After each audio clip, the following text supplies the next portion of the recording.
ओम नमः शिवाय। नमस्कार दोस्तों, स्वागत है आप सभी का आपके अपने YouTube चैनल खुशहाल जिंदगी में। दोस्तों, बात करेंगे चैत्र मास के प्रदोष तिथि के बारे में।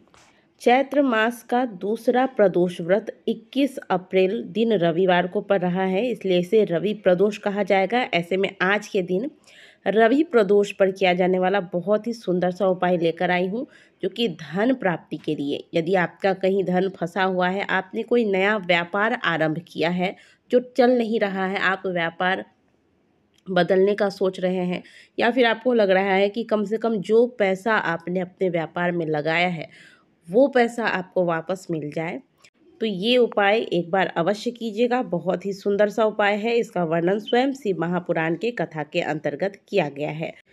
त्रयोदशी तिथि, जो कि प्रत्येक महीने के दोनों ही पक्षों में आती है, द्वादशी उपरांत जो तिथि आती है उसे त्रयोदशी तिथि कहते हैं, और इसे ही प्रदोष की तिथि भी कहा जाता है।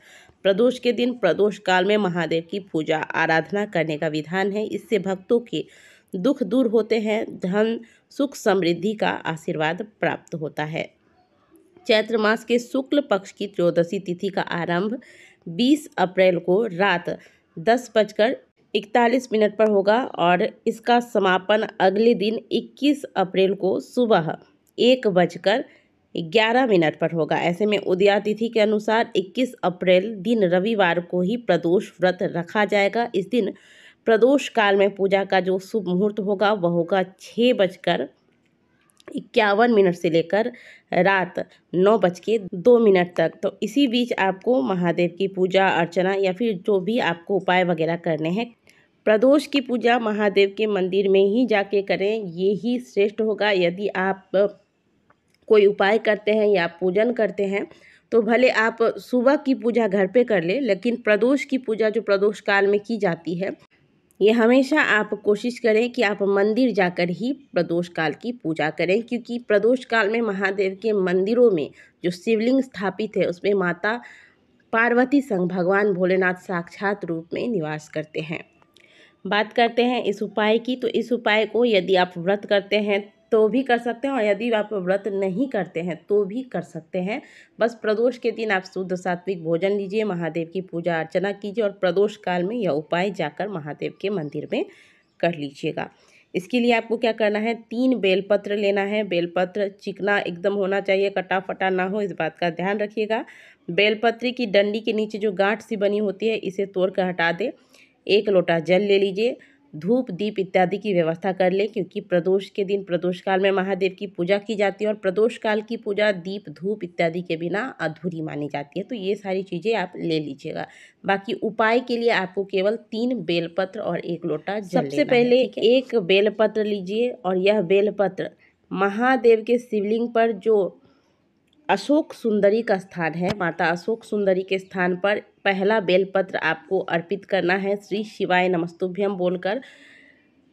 यह बेलपत्र जब आप अर्पित करेंगे तो ध्यान रखिएगा कि जो बेलपत्र का डंडी वाला हिस्सा है वह महादेव के शिवलिंग की ओर हो। इस प्रकार से यह बेलपत्री माता अशोक सुंदरी वाले स्थान पर समर्पित करना है, श्री शिवाय नमस्तुभ्यम बोलकर। मन में आपकी जो कामना है, जो आपका व्यापार नहीं चल रहा है, व्यापार में वृद्धि चाहते हैं, या फिर जो व्यापार में धन लगा हुआ है, ये आपको वापस मिल जाए, जो भी आपकी कामना है, यह कामना रखते हुए पहला बेलपत्र अर्पित कीजिए। दूसरा बेलपत्र महादेव के शिवलिंग के ऊपर जो मटकी लगी रहती है, जिसे कि हम जलहरी कहते हैं, जिसपे से बूंद बूंद जल गिरता है, यहाँ भगवान शिव शंकर की 5 कन्याओं का स्थान है। इनके नाम का स्मरण करें। महादेव की 5 कन्याओं का नाम है जया, विषहरा, शामलीवारी, देव और दोतली। इन 5 कन्याओं का नाम लेकर यदि आप जहाँ पर पूजन करते हैं महादेव के शिवलिंग में, और वहाँ अगर जलहरी नहीं बना हुआ है, कई शिवलिंग में जलहरी नहीं रहता है, शिवलिंग के ऊपर जो मटकी रखी जाती है वो नहीं रखे होते हैं, तो ऐसी स्थिति में आप केवल महादेव की इन 5 कन्याओं का स्मरण कीजिए, इनका नाम लीजिए, और महादेव के शिवलिंग पर यह बेलपत्री आपको समर्पित करना है। बेलपत्र जब आप अर्पित करेंगे श्री शिवाय नमस्तुभ्यम बोलकर, तब ध्यान रखिएगा कि जहाँ से आप यह बेलपत्र चढ़ा रहे हैं वहाँ से बेलपत्र की जो डंडी है वह आपके विपरीत दिशा में हो, यानी कि आप उत्तर दिशा की ओर मुँह करके खड़े हैं, तो आप ध्यान रखिएगा कि जो बेलपत्री आप चढ़ाते हैं तो इसकी जो डंडी है वह आपके विपरीत हो, यानी कि आपके तरफ डंडी का मुंह ना हो। इस प्रकार से बेलपत्र महादेव के शिवलिंग पर शिव जी के इन 5 कन्याओं का नाम लेकर अर्पित कर देना है। अब जो तीसरा बेलपत्र बच जाता है, इस बेलपत्र को श्री शिवाय नमस्तुभ्यम बोलकर महादेव के शिवलिंग में जो जलाधारी का हिस्सा है, जहाँ पर शिवलिंग स्थापित है, उस स्थान पर केवल स्पर्श करा लीजिएगा। इसके बाद यह बेलपत्र लेकर बेल वृक्ष के नीचे जाए। बेल वृक्ष के नीचे जो भी कंकड़ मिल जाए आपको या मिट्टी की ढेली मिल जाए, अगर नहीं है तो मिट्टी की ढेली बना लें। इसे यानी कि शिवलिंग की तरह छोटी सी आकृति दे दें, बहुत छोटी सी, बड़ी नहीं बनानी है आपको। और इसके ऊपर यह बेलपत्री अपनी कामना कहकर श्री शिवाय नमस्तुभ्यम बोल के समर्पित करना है।